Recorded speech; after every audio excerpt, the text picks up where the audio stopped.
Olá, pessoal. Gente, vamos continuar então a nossa discussão sobre contas básicas utilizadas no desenvolvimento e validação analítica, tá? Aqui eu vou tratar um pouco sobre percentuais, eles são muito importantes, eles ocorrem várias vezes durante aí o desenvolvimento, tá bom? Às vezes a gente vai ter especificações, faixas de trabalho, né? Que são definidos definidos em termos de percentuais, tá? Alguns exemplos, os teores, né? Teor geralmente é percentual, né? Pode ser que tenha algum que seja miligramas por ml, mas a gente tenta expressar isso como um percentual, tá?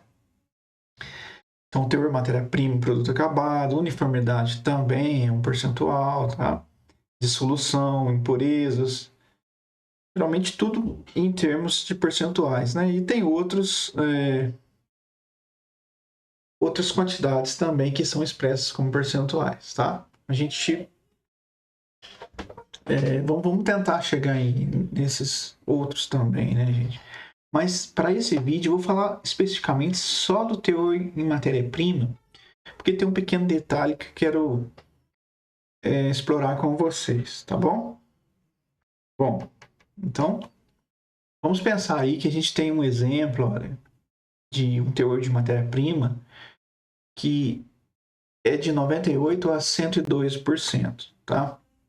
Então, quando você tem um percentual, você tem que se perguntar, é um percentual em relação a quê, né?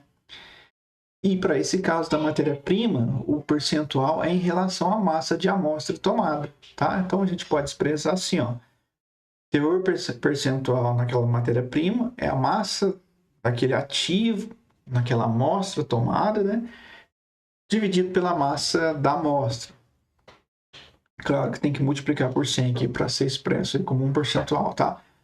A massa de amostra, às vezes, ela pode ser a massa tal qual, né? Base anidra ou base seca, tá? Então, vão existir várias formas de se expressar esse teor percentual, ok? Bom, aqui um exemplo, gente, ó. Trouxe aqui o exemplo do pantoprazol sódico. O ativo é o pantoprazol sódico, tá? Eu tenho a matéria-prima pantoprazol sódico e a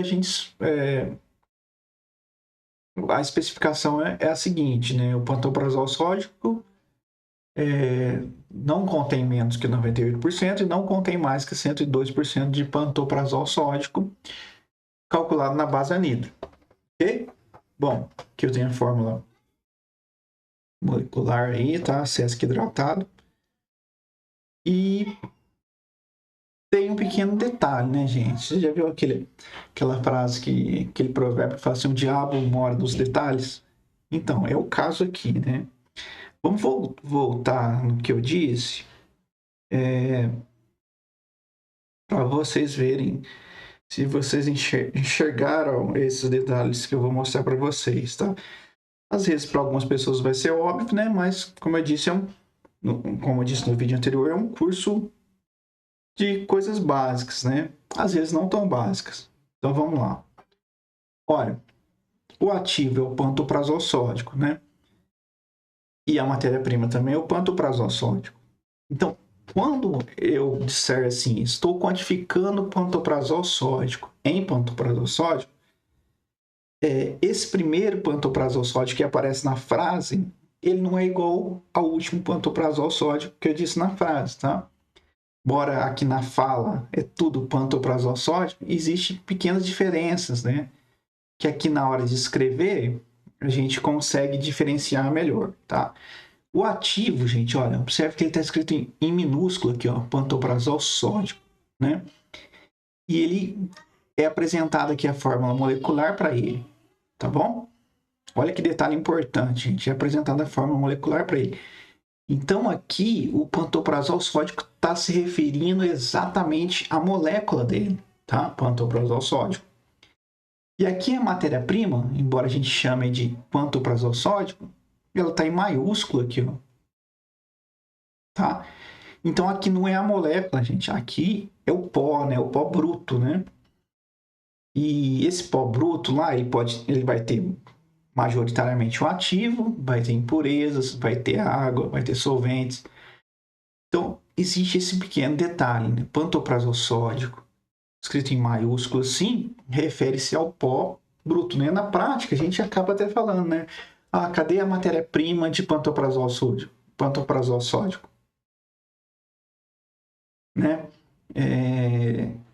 Cadê o pantoprazol sódico? Então, não fica muito claro o que você está pensando em falar, tá? Pelo contexto, você acaba identificando. Por exemplo, às vezes a gente chama aquela matéria-prima de IFA, né? E não está errado, né? Mas tem que ficar claro pelo contexto o que cada coisa representa, tá? Então, o IFA, se você for ver a definição, é insumo farmacêutico ativo, né? Seria o que é o ativo, né? Então, estaria se referindo à molécula especificamente, né? Mas na prática a gente acaba falando que aquele pó que contém tanto ativo, impureza, água e solventes é o pantoprazol sódico, né? Isso ocorre também para reagentes, por exemplo, você fala, cadê o deixa eu pensar no exemplo aqui, fosfato de potássio monobásico, né? Então, fosfato de potássio monobásico é a estrutura lá, KH2PO4, né?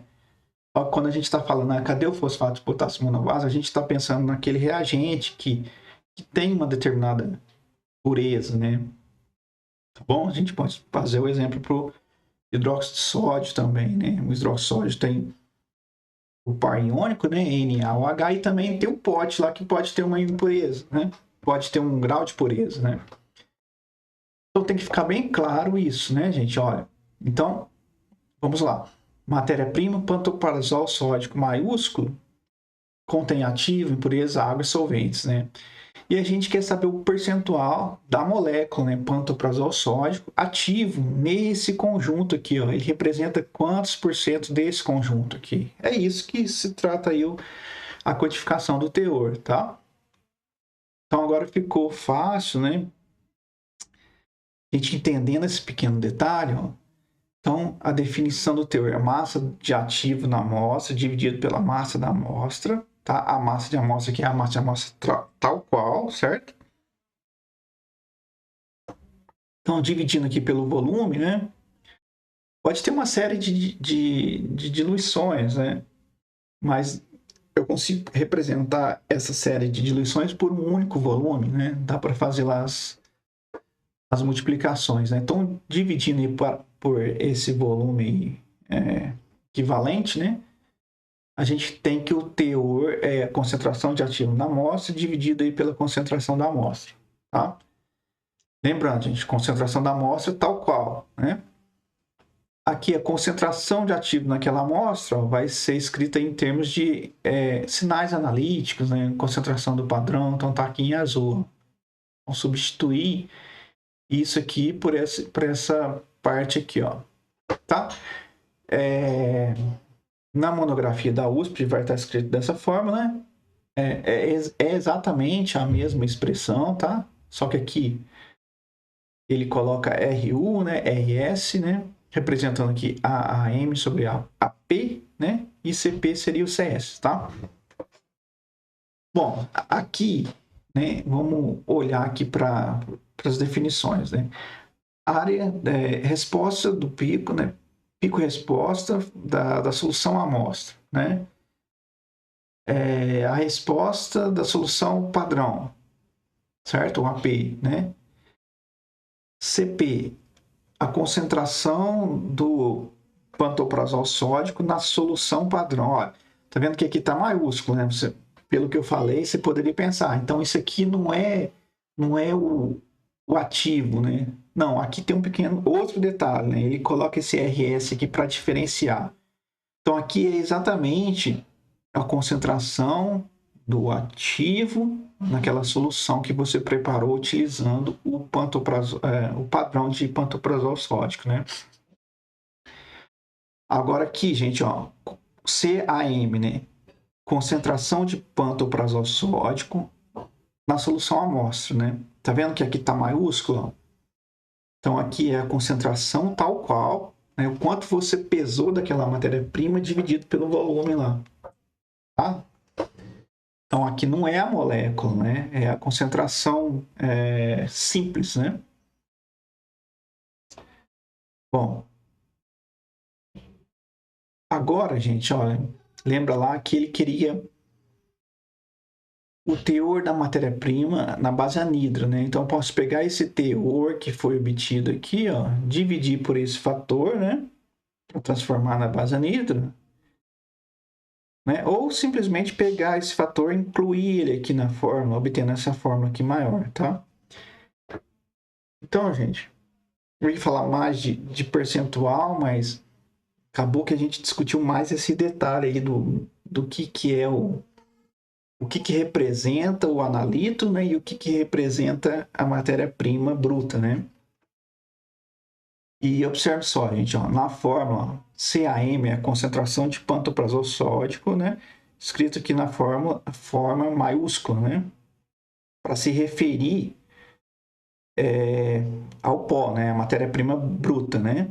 Se você colocar aqui minúsculo, né?